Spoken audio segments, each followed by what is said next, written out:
because Kathy went to a concert this weekend, Ana Gabriel, which was a very famous singer in the 80s and the 90s. What substantial differences, and try to keep it in English, Kathy, what substantial differences do you find between the music in the 90s and the 80s versus the music that we have right now? Because I can see you listen to any type of music. Yes. So you are able to compare. So if someone asks you like what is like the main difference between those two periods of time, what would you mention? I think the music on the 80s have a message. It's the words are more intensive, and the difference in the music now, like example reggaeton, is a different way on the letras Lyrics. and the lyrics. It's totally different. They say bad words, cosas como en doble sentido. Yeah, like double meaning. Like Yeah, double meaning. yeah. But what if we compare romantic versus romantic? Because I think it's kind of unfair to compare someone as wonderful as Franco De Vita or Ricardo Montaner. These guys were great and very romantic. What if we compare that romantic music with today's romantic music? Would you find any difference creatively, artistically, in terms of technique? Do you think it's too different? Think in this area, the romantic music is not too much the difference. Like for example, the reggaeton or corridos or those kind of music. I don't think it's too much difference in the romantic music like Camila, no? Camila's a new group, like Yeah, grupo de ahora. yeah, Their song is really nice and intensive, and I love Camila. And Sin Bandera, it's another young group. yeah. I don't think it's too much difference between 80s or now, Right, like on the right. romantic music.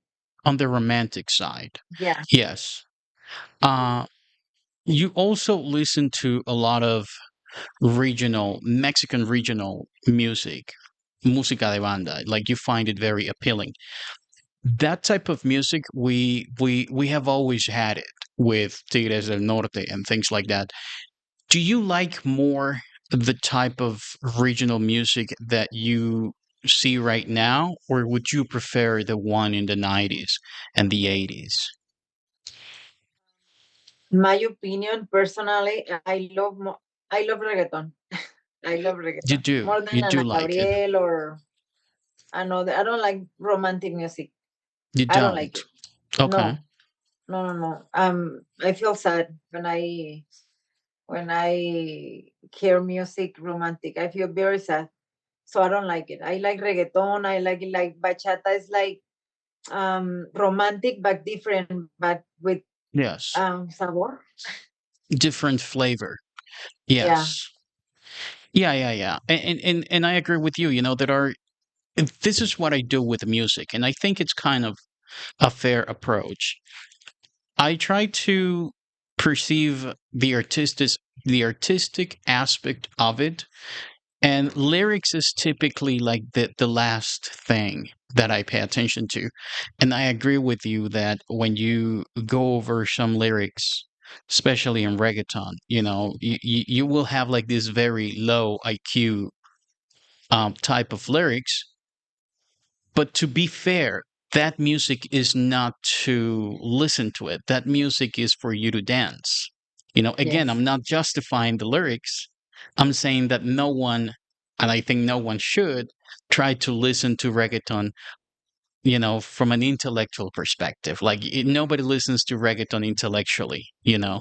Now, if you ask me, is that the only type of lyric reggaeton should have? Definitely my answer would be no. I don't think that's the only type of lyric. I think you can be also romantic in reggaeton, and I think the lyric could be very interesting. But in terms of the lyrics, it's very, predictable and the same thing and repetitive. It's about women and about drugs and about partying and spending money. It's this very superficial, frame, you know? Yeah. Yes. What absolutely. What about you, Awilda? What is your assessment of today's music? Like if you make like a list of pros and cons, what would be your assessment of today's music? Um, there's I used to uh, I used to hear most Christian music or worship music, and this is something that I like the most. But talking about general music, I'd rather to hear not reggaeton. I don't like much reggaeton. My kids love that, but I don't like it.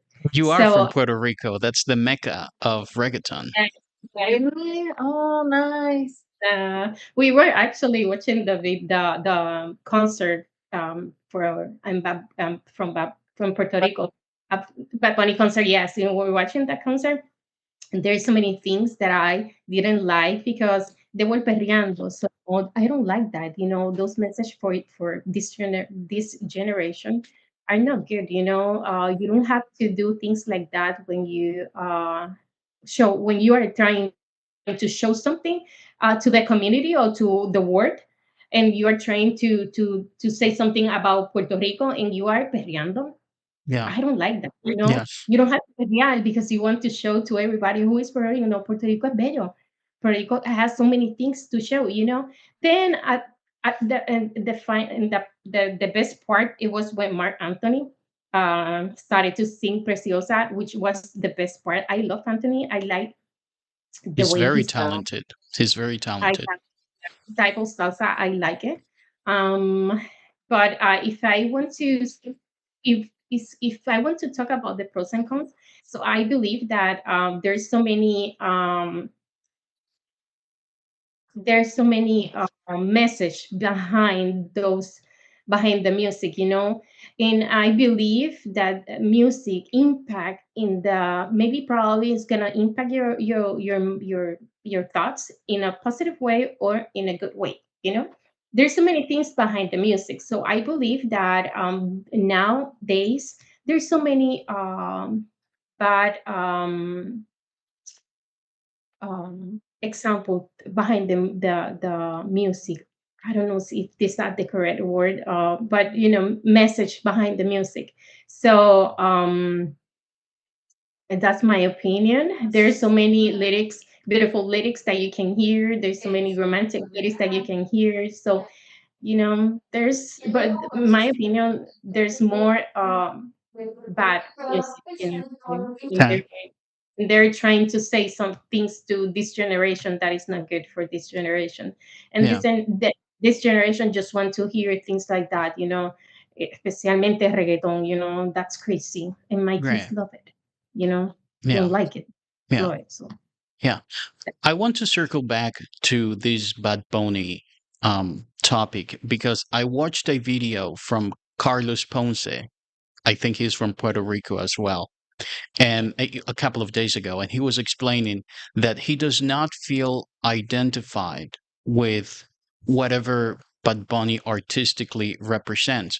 But he was yeah, recognizing that the guy, what he's doing right now in terms of giving visibility to Puerto Rico, he was recognizing publicly that no other artist has done it before, nor yes, Daddy Yankee, nor Mark Anthony or Ricky Martin. Like these guys were a global sensation, but it was more about their personal brands. It was not about Puerto Rico and the whole marketing strategy that this guy has for the tours and the concerts and everything. It's really about giving the greatest visibility to the country and the culture and everything that Puerto Rico represents. And he was very happy about that because he has been so unique about it. Do you, as a Puerto Rican, do you agree with that? And do you celebrate that? What do you think about it? Yes, I actually love the way that he was trying to show to the whole world who is Puerto Rico, the people that live there, that we have so many beautiful things to uh, to represent our country, to represent Puerto Rico. So I believe that he did a great job doing those things in the concert, and I believe that the whole world now know our music, know a little bit more about our culture. There's so many people that have never gone to Puerto Rico, so now they can see a little bit more who is in Puerto Rico, what you can see in Puerto Rico, our culture. We are very happy. Somos unas personas muy happy. Yeah, So very we love. upbeat, very energetic, very friendly. Yeah, Yes. and there's something that I love that he shows to everybody. He shows to every person, the whole world, who is Puerto Rico, and I love that part, and our culture and everything. I don't lie that when he started to show that part of the reggaeton. I Yeah. didn't like that part. It was very ugly, in my opinion. You don't have to be real and show to the whole Yeah. world that we know how to be real, and this is something that I'm not agree, but I'm agreed with Carlos Ponce, definitely.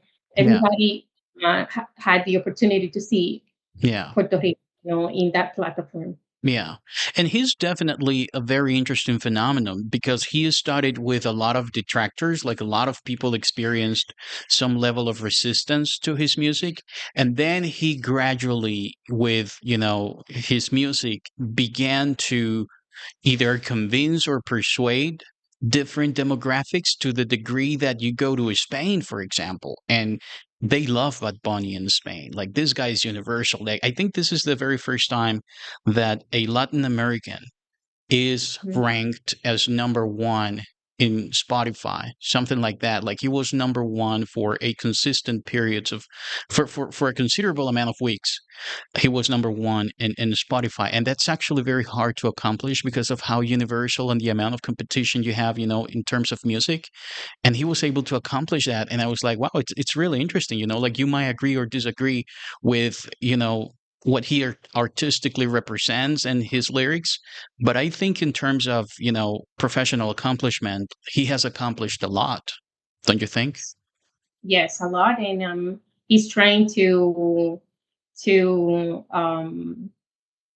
impact every generation. Yeah. Adults like Kadish loves reggaeton, shows, Yeah. and actually young Yeah. people. Yeah. So when he's trying to impact every generation, and Yeah. he also like to he's a brand, in my opinion. Bad Bunny's Bad Bunny. That's it. Yeah. Punto. Yeah. It's Bunny and Bad Bunny. Everybody knows who is Bad Bunny now. Yeah. So he actually works very hard, to improve the economy in Puerto Rico during this time, Yeah. during these 30 days, Yeah. and everything. It was, the economy. That Puerto Rico had an amazing impact in the economy, which is good for that for this generation. There were a lot of young people working with him. There were musicians, there were las que tocan los instrumentos, musicians. Yeah. It was amazing, that part in him, Yeah. and it was, let's Yeah. see. I don't. Yeah. He's going on. The So attempt of doing something different from music, which is the intention of providing visibility to the island, I think that has my admiration. Some yeah, celebrities, they just care about making money and developing the personal brand. But it's just like few musicians or celebrities who actually, work really hard in doing something greater than themselves. And I really like that. That's something I appreciate. Hey, Lucy, how you doing? How is everything going? Welcome. Good evening. Good evening. Uh, Everything good? You had a good Everything. weekend? it was lashing all the weekend. But we went to mass Okay, to cool. attend mass, and there were an activity, and a lunch in order to share with the community. My daughter was happy. She was talking with all the elderly people because most of them are elderly, and only that we had a lot of plans, but because of the rain and she Oh, was coughing, I prefer to stay here at yeah. home. Yes. You don't want to make it worse. You don't Yeah, I want to make it prefer. worse. Yeah. Yeah, prefer Okay. to be here. Lucy, I want Uh, I want to I want to remain in this music conversation because there is also another conversation, and Kathy, feel free to give your opinion after once Lucy is done. There is typically this conversation that people say music from the 80s and the 90s were better than the music you guys listen to today. And then there will be another part, you know, saying the opposite. Like, no, it's not true. The music from the 80s and the 90s, it was romantic. But if you pay attention to the lyrics, it was really extremely passionate to the degree that you have this perception that is someone who has codependence, you know? mhm, And people would mhm. say that it was too romantic and it sounded very toxic. Like once you analyze the lyrics, it is almost like if a codependent person, was writing those lyrics. Would you agree with that? To be honest, if you analyze some lyrics in the past, there are also lyrics that talks about, having a intercourse, but between lines. In So disguise. yes. So Yes. to be honest, nowadays those artists talk or sing, in a delivery way. Yeah. So that's why we think that, I mean, if you made a comparison between singers in the Comparison. past, A a comparison. comparison between the singers in the past and the nowadays singers, of course, these singers are totally, way opposite. But I mean, I believe this has been in all decades. It Yeah. depends on you if you're going to allow your kids to listen this music. Yeah. Unfortunately, here in the US, it's super normal, listen to those rap guys that they no, ¿cómo es la palabra? Como incentive you, They invite incentivar. you, they encourage you. They They encourage encourage you. you to kill someone or to have a lot of girls at the same time, unfortunately. But I mean, it depends on my mood. Today I was listening all music, like El Gato Volador. I was Oh remembered my. my ages, when I used to dance. Yeah, because I felt frustrated. I was reading and I say, no, no, no, I need music. Those music that elevate your self-esteem, those music that energize Energizes you, you. Yeah. energize you. So I say, no, I need it. And thinking about those lyrics, but I don't know, nobody take it so personally back then. I don't know why, nowadays there are a lot of controversial about Yes. this music, unfortunately, but Yeah. it is what it is. I mean, we have to get Yeah. used to. Yeah. There's also like a debate between people saying, music should be more decent because it provides this bad influence to younger generations. And then you have the counterpart saying, no, music should not be responsible under any circumstance of, your kid's education or whatever example or whatever set of values that he should get at a very early age. That would be like blaming McDonald's for the diabetes or the poor nutrition habits people have. At the end of the day, you are responsible, of your nutrition habits and your health and if you get diabetes or not. Do you agree with that counter response that Bad Bunny or these hip hoppers are not responsible of your kid's education or to be an influence for your kid? Or do you think that to some degree it affects the culture and the way we visualize the world. I mean, at some point, they had certain influence on the teenagers. But to be honest, nobody has to be careful or aware of your kids' health or your nutritions or your kids' nutrition, because this is your responsibility, not the singer's responsibility. I mean, I I like some music, music about Bad Bunny, but it's not. I'm not going to pay to go to go and see him. I am not that kind of person. A fanatic person. So I believe that there should be aware about their vocabulary, but they are not going to do it.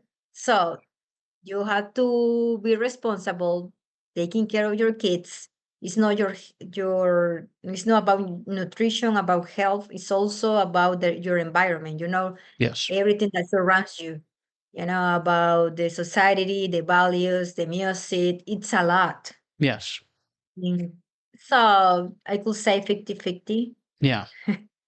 Yeah, Yes. exactly. Because at the end of the day, music is an influence for the culture in general, right? Yes. Like the music, like music directly influences some cultural, patterns or behaviors.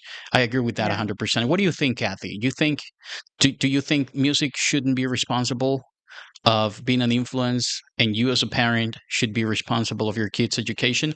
Or do you think celebrities and music and musicians and artists also have a portion of responsibility? What do you think? I don't think the artists have a responsibility. I think our responsibility. My daughter listens reggaeton, Hmm. and when I went to the car, cantamos las dos. Estamos felices y I mean I don't know. I think in a different way. I grew up with that music como corridos, Yes. and I listen every day in my house. My father put listen of this music every day, and my grandfather, yeah, Yes. listen the same music every day. And I grew up with this music, and I'm a good person. I don't think eso influyó en mí. Okay. So you disagree with this premise that celebrities Yeah, and musicians should have any type of responsibility. yeah, and Okay. yes. What do you think, Awilda? What are your So thoughts on the matter? I think that you have the free will to listen whatever you want to listen, And regarding our kids, I believe that you can give them the opportunity to experience their what they want, your kids are not like you. Mhm. uh, in my opinion, I leave them, when they were kids, they were able to listen their music. But I always think that behind the music, you will always uh, hear a message. This is, for example, when you listen to that music, and and it's so sad, and you finish probably crying because you're hearing that you're listening that music. And sometimes you can hear that music that helps you a little bit more to that day animal, to feel better. Like Lucy was telling, she needs music because she was feeling like, I need something. I need to hear something to make me happy. So, as a parents, we have to take care of our kids. Of course, yes, when they are adults, they make their own decision. They have the free will to hear whatever they want to hear. But as a parents, when they're little, you don't have the necessity. If you have values in your house, you don't have the necessity to open and to give them the opportunity to listen uh, things that doesn't help them, to get better. You Yeah. know, you have to take control. You have to take control of these things that your kids, even with the diet. I'm talking about the diet. I'm talking about what they're listening. I'm talking about so many things to what they are watching, or there's so many things that you can control your kids. And social media and everything is like that. If you give your kids a phone, they have the opportunity to see whatever they want to see if you don't control it. It's the message is like that. When they're kids, when Yes, they're adults, they make their own decisions. So 100%. I think it's it should my that's what parenting should be all about. Having this, 24/7 supervision and value teaching. So then when your kids are exposed to different types of environments or ecosystem, they are self-sufficient enough, at least in terms of character, to filter and determine, this is not right, this is not wrong. I think the main responsibility as parents is to provide a moral compass, this system of values that will allow you to determine what is right or wrong. And when parents don't do that, typically kids are going to be victims of whatever agenda the education system has, because that's how governments introduce whatever agenda they're up to, right, through the education system. So we teach in our houses, everything starts at home, and then we allow our kids to be self-sufficient and to determine by themselves. Now, would you say the same thing, Kathy, about narco corridos? Because there's also a huge debate about this, because one thing is about saying perrea perrea, and then it's about celebrating criminals and celebrating drug dealers. Kathy, what do you think about the people who believe that that shouldn't happen, like in corridos? I think they call it narco corridos. Do you think that's fundamentally wrong, or would you classify it on the same bucket? Like, it's totally up to you if you listen to it or not, or do you think they shouldn't exist? I think that I feel the same way that the reggaeton or the different music. I don't think the music in Mexico right now, the people, el gobierno no deja tocar corridos, narcocorridos. Yeah, the government doesn't allow to play that. Yeah. Yeah, And el crimen está peor. So I don't think interesting. That's an interesting distinction. está Yes. peor entonces. I don't think the music. I don't think you hear the Gavino Barrera mataba a 1,000, así the song is like that. Gavino Barrera mataba a 1,000 gentes. Yes. So I don't think you sing, Gavino Barrera mataba a 1,000 gentes. Voy a ir a matar. Right. Right. No makes sense for me. Yes. You just mentioned something very important. It is forbidden. Crime rate is even higher. Yeah. So the problem is not the music. What is, Kathy, Exactly. then the problem? Like, if you really want to address that part of your country, Mexico, if you really want to address that problematic, how would you do it? What is like the epicenter of that? I think the families, I think el entorno The de tu environment. familia, el entorno, The environment. yeah. Recuerda suscribirte a nuestro canal y activar las notificaciones para estar al tanto de todo nuestro contenido. De igual forma, recuerda dejar en los comentarios cualquier tema o aspecto del idioma inglés que te gustaría que abordáramos en nuestros siguientes videos.